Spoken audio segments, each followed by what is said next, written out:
Hey, good to see you. Whitmer seeks dismissal of Trump campaign's lawsuit over voter registration for veterans. Michigan Governor Gretchen Whitmer is pushing back against a lawsuit filed by Donald Trump's presidential campaign, which challenges her decision to establish new voter registration agencies specifically for veterans and small business owners. The Trump campaign argues that Whitmer overstepped her authority by designating these agencies without the state legislature's approval, as required by the National Voter Registration Act. In response, the case, currently under review in the U.S. District Court for the Western District of Michigan, is centered on the legal interpretation of who holds the power to designate voter registration agencies in the state.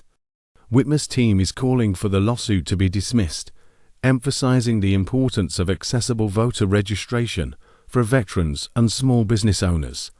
The final decision now rests with Judge Paul L. Maloney.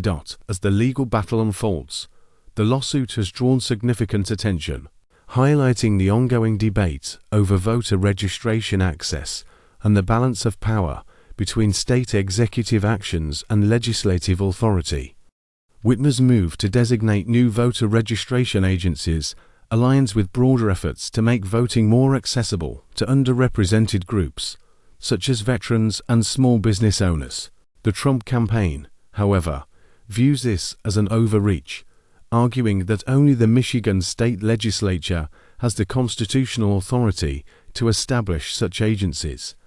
They contend that Whitmer's directive violates the National Voter Registration Act, which stipulates the roles and powers of state bodies in voter registration processes.